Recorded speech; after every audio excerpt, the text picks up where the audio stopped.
Assalamualaikum warahmatullahi wabarakatuh. Kami dari kelompok 13 akan mempresentasikan mengenai industri sabun dan deterjen. Anggota kami terdiri dari 3 orang, yaitu Dwi Hidayati Retno Makfira, Witi Sayutami, dan Sarah Ulfah. Lalu, apa saja yang akan kami bahas? Kami akan membahas mengenai pendahuluan mulai dari sejarah penemuan sabun dan deterjen, lalu ada raw material atau bahan penyusun, reaksi yang terjadi, proses pembuatan, serta limbah dan pengolahannya. Yang pertama, kami akan membahas mengenai pendahuluan. Dimulai dari sejarah perkembangan sabun. Sabun itu merupakan senyawa kimia yang sudah sangat lama ditemukan. Pada awal tahun 2500 sebelum Masehi, bangsa Sumeria menemukan sabun yang dibuat dari lemak hewan ditambah dengan abu kayu yang menghasilkan kalsium karbonat di dalamnya yang akan membentuk sabun untuk membersihkan wol dan serat kapas. Lalu, perkembangan selanjutnya, pada tahun 1550 sebelum Masehi, masyarakat Mesir kuno menggunakan sabun untuk keperluan membersihkan badan dan sanitasi. Dan perkembangan sabun ini berlanjut hingga sekarang. Lalu, apa itu sabun? Sabun merupakan campuran garam natrium atau kalium dengan minyak hewani atau lemak nabati. Sabun dapat berbentuk wujud cair, padat, dan lunak sebagai pembersih. Berdasarkan Dewan Standarisasi Nasional, di mana sabun merupakan produk yang dimanfaatkan untuk tujuan mengemulsi dan mencuci, terdiri dari asam lemak dengan rantai karbon 12 hingga 18 dan sodium atau potasium. Selanjutnya ada deterjen. Deterjen merupakan produk yang sedikit berbeda ya dengan sabun. Kalau sabun itu akan sukar larut dalam ion-ion air sadah karena adanya gumpalan dan endapan busa. Lalu kalau deterjen ini mudah direaksikan dengan air sadah sehingga dapat melarutkan kotoran yang akan membentuk koloid di dalam air. Bagian dari deterjen terdiri dari 3, yaitu anionic deterjen, kationic deterjen, dan non-ionic deterjen. Selanjutnya ada raw material atau bahan penyusun dari sabun dan deterjen. Yang pertama akan kami bahas yaitu raw material sabun. Bahan-bahan penyusun dari sabun terdapat beberapa bahan. Di antaranya yang pertama ada asam lemak atau minyak. Asam lemak digunakan untuk proses pembuatan sabun yang merupakan bahan utama dalam pembuatan sabun. Yang biasa dipakai seperti ada coconut oil, palm oil, dan tallow atau lemak hewani. Asam lemak ini berfungsi untuk menghasilkan trigliserida. Lalu ada alkali. Yang biasa dipakai adalah NaOH dan KOH. Alkali ini merupakan garam-garam alkali terlarut yang digunakan untuk menetralisir asam. Lalu ada air. Air ini berfungsi untuk melarutkan alkali yang merupakan NaOH atau KOH. Selanjutnya ada zat aditif. Zat aditif di sini digunakan 3 jenis, yaitu pewangi, pewarna, dan garam atau NaCl. Tidak lengkap ya sabun itu tanpa wangi-wangian. Nah, wangi-wangian ini berasal dari essential oil atau synthetic fragrance. Jumlah yang dibutuhkan untuk sabun sendiri berkisar antara 0,05% hingga 2%. Jadi tujuan utama untuk menambahkan pewangi ini adalah untuk menutupi bau yang tidak enak. Selanjutnya adalah pewarna. Warna sabun digunakan untuk menarik perhatian konsumen. Lalu ada garam atau NaCl yang merupakan kunci dari proses pembuatan sabun. Bahan ini berfungsi untuk mengatur tekstur, di mana apabila penambahan NaCl banyak, maka akan menghasilkan tekstur sabun yang keras. Dan NaCl yang digunakan pun harus yang memiliki kemurnian tinggi. Selanjutnya adalah gliserin. Gliserin adalah campuran dari asam lemak dengan gliserol yang digunakan untuk pengemulsi alami. Gliserin juga dimanfaatkan karena akan memperoleh emulsi yang stabil dan tidak meninggalkan bekas licin. Selanjutnya adalah surfaktan. Bahan ini digunakan untuk mengangkat kotoran dengan cara menurunkan tegangan permukaan. Bahan-bahan yang biasa dipakai adalah emal 20C, MLTD, Texafon, dan lain-lain. Selanjutnya adalah raw material deterjen. Bahan-bahan penyusun deterjen meliputi surfaktan, switch regulator, zat aditif, dan breeders. Surfaktan merupakan bahan rambatan permukaan suatu cairan, lalu untuk menurunkan tegangan permukaan yang akan mengangkat kotoran. Dan switch regulator merupakan zat yang ditambahkan agar surfaktan bekerja lebih efektif pada alat mesin pencuci.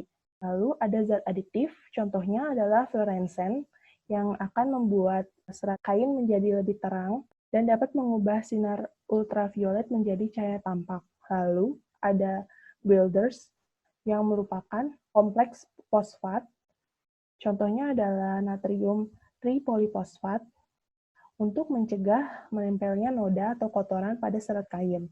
Lalu, bahan-bahan ini bertujuan untuk meningkatkan efektivitas dari deterjen. Selanjutnya, saya Sarulfa akan menjelaskan reaksi dan proses.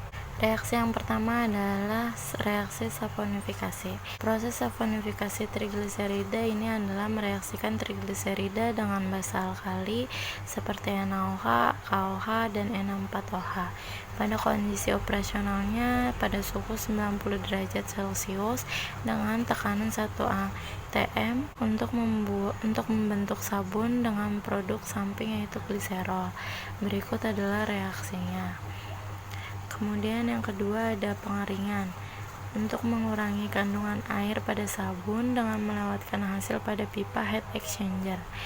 Yang ketiga ada netralisasi asam lemak. Proses ini adalah untuk menjadikan sabun dengan produk sampingnya yaitu air. Pada suhu reaksi ini, proses ini berkisaran antara 80-90 derajat Celcius dengan tekanan operasi 1 atm dengan persamaan reaksi sebagai berikut. Kemudian ada reaksi dan proses pembuatan deterjen. Reaksi ini yang pertama ada reaksi sulfonasi, kemudian ada reaksi sulfasi. Reaksi sulfasi dibagi dua, yaitu reaksi utama dan reaksi tambahan. Yang ketiga adalah reaksi netralisasi dengan NaOH. Hasil reaksi sulfonasi dan reaksi sulfasi ditambahkan dengan NaOH, kemudian membentuk sodium tripolifosfat, kemudian dihidrasi menjadi sodium tripolifosfat heksahidrat. Kemudian ada diagram alir pembuatan sabun batang. Yang pertama adalah bahan baku. Pertama-tama ditimbang semua bahan baku, kemudian dilelehkan atau dipanaskan dengan asam stearat, kemudian dicampurkan dengan minyak, lalu ditambahkan NaOH, kemudian ditambahkan etanol, NaCl, asam sitrat, gula, dan air. Sediaan yang pertama dicampurkan dengan pewarna, kemudian sediaan yang kedua dicampurkan dengan pewangi, lalu kedua-duanya dimasukkan ke percetakan, dimasukkan ke pengemasan. Diagram alir pembuatan sabun cair.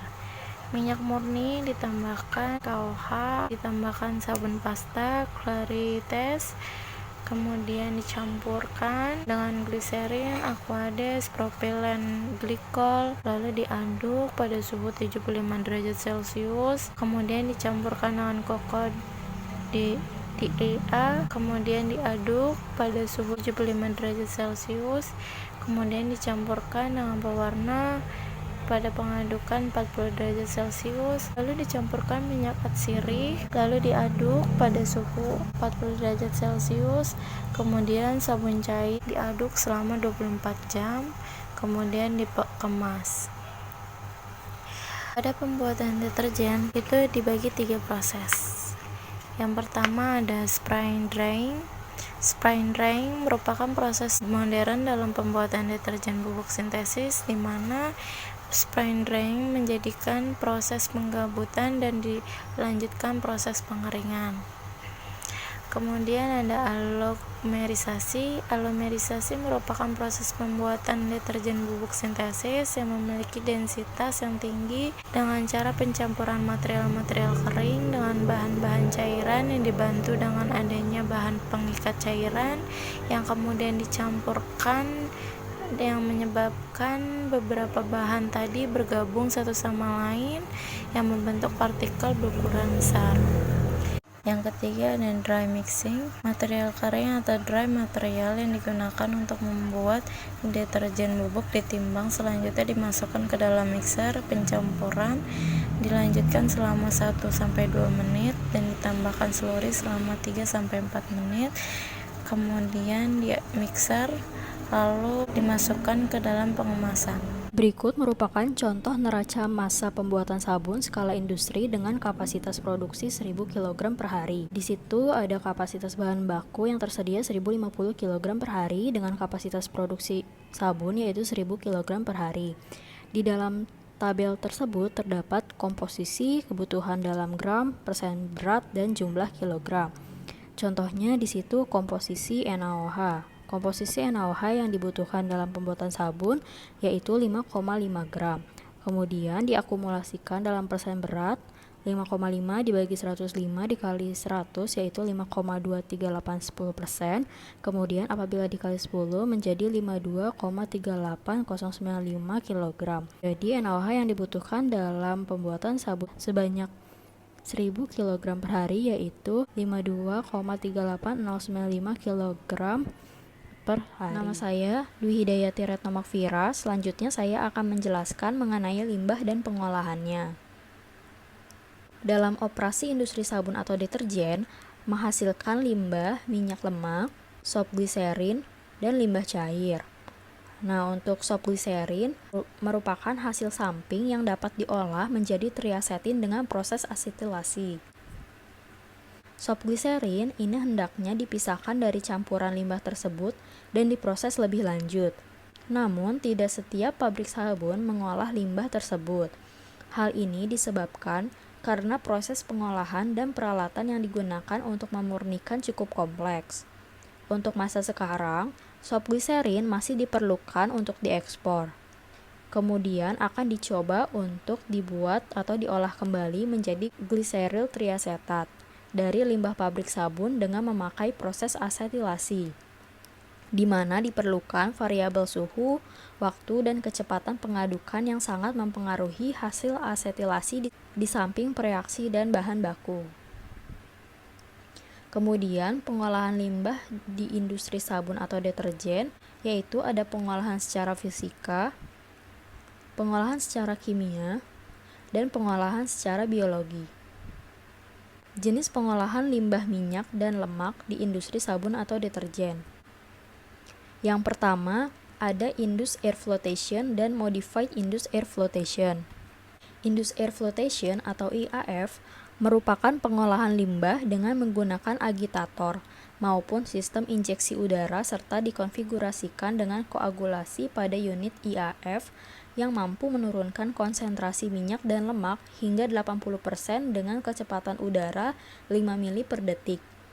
Penurunan konsentrasi minyak dan lemak disebabkan oleh kontak gelembung udara dengan partikel minyak dan lemak sehingga gelombang udara tersebut mengikat partikel minyak dan lemak. Koagulasi diperlukan setelah limbah keluar dari IAF karena minyak dan lemak akan berada di permukaan. Koagulasi dengan menggunakan alum sebagai keagulan membutuhkan waktu yang lama untuk pengadukan cepat dan pengadukan lambat serta pengendapan. Kemudian ada Modified Induced Air Flotation atau disingkat MIAF yang merupakan pengolahan limbah dengan menggabungkan kedua jenis pengolahan tersebut, yaitu IAF dan koagulasi. Nah, Modified Induced Air Flotation memiliki beberapa keunggulan, yaitu waktu pengoperasian yang singkat, kebutuhan lahan yang tidak terlalu besar, penghematan energi karena tidak perlu banyak pengadukan, dan berkurangnya atau hemat dalam bahan kimia. Kemudian ada bioreaktor hibrid anaerob, yang merupakan pengolahan limbah secara biologi. Bioreaktor hibrid anaerob adalah sebuah reaktor yang merupakan gabungan dari sistem pertumbuhan mikroorganisme tersuspensi dan pertumbuhan melekat. Cara kerja bioreaktor hibrid anaerob adalah melalui proses startup. Limbah cair dialirkan menuju reaktor dengan kecepatan 2,26 liter per hari, kemudian diresirkulasikan. Tujuan dari proses resirkulasi adalah mengontrol pertumbuhan mikroorganisme agar stabil. Apabila reaktor telah memasuki masa steady state, reaktor dapat dioperasikan. Kemudian, reaktor dalam menurunkan konsentrasi minyak dan lemak bergantung pada waktu tinggal hidrolik. Semakin lama waktu tinggal hidroliknya, menyebabkan kemampuan mikroorganisme mendegradasi minyak dan lemak semakin baik. Dari penelitian Ahmad et al. Pada tahun 2011 menjelaskan bahwa reaktor ini mencapai titik optimum penurunan konsentrasi minyak dan lemak sebanyak atau sebesar 96,05% dengan waktu tinggal hidrolik 4 hari. Selanjutnya, pengolahan kimia adalah pengolahan limbah dengan menggunakan bahan kimia untuk menurunkan konsentrasi polutan, yaitu salah satunya dengan melakukan proses koagulasi. Koagulasi merupakan proses pengolahan yang dapat menstabilkan partikel-partikel koloid dengan cara membentuk menjadi partikel yang dapat diendapkan sehingga dapat terpisahkan. Bahan koagulan yang digunakan ada 3 macam, yaitu kitosan, alum, dan polyaluminium chloride atau PAC. Dosis koagulan berpengaruh pada penurunan polutan air limbah. Dosis koagulan yang paling optimal dalam menurunkan konsentrasi minyak dan lemak serta suspended solid adalah kitosan sebesar 0,5 gram per liter, kemudian ada alum sebesar 8 gram per liter, dan PAC sebesar 6 gram per liter. Semakin tinggi densitas koagulan, maka semakin dikit dosis yang diperlukan untuk menurunkan konsentrasi minyak dan lemak. Selanjutnya ada dissolved air flotation. Dissolved air flotation atau DAF merupakan unit pengolahan yang membawa partikel tersuspensi ke atas permukaan limbah dengan bantuan udara. Ada beberapa faktor yang mempengaruhi kinerja DAF dalam menurunkan minyak dan lemak, salah satunya dengan adanya pretreatment berupa koagulasi dan flokulasi. Pretreatment dilakukan untuk memudahkan pemisahan minyak dan lemak karena telah terbentuk flok-flok. Faktor lain yang mempengaruhi efisiensi penurunan minyak dan lemak adalah tekanan. Semakin tinggi tekanan dan dosis aluminium sulfat yang digunakan dalam DAF, maka efisiensi penurunannya akan semakin tinggi pula. Nah, proses pengolahan limbah cair. Sebelum membuang limbah cair ke badan air atau sungai, sebaiknya industri harus memastikan bahwa limbah cair yang dibuang telah aman bagi lingkungan. Hal ini dapat dilakukan dengan cara pengambilan sampel limbah cair yang dilakukan di titik outlet pengolahan limbah cair atau IPAL. Pengujian sampel tersebut bisa dilakukan di laboratorium internal maupun laboratorium eksternal yang telah terakreditasi. Kemudian, hasil pengujian yang dikeluarkan sebaiknya dibandingkan dengan baku mutu sesuai peraturan perundangan lingkungan hidup yang dikeluarkan oleh pemerintah dan yang masih berlaku. Baku mutu dapat didefinisikan sebagai ukuran batas atau kadar unsur pencemar yang ditenggang keberadaannya dalam limbah cair yang akan dibuang atau dilepas ke dalam media air dari suatu usaha. Apabila hasil pengukuran air limbah telah sesuai persyaratan baku mutu air, maka air limbah dapat dibuang ke lingkungan.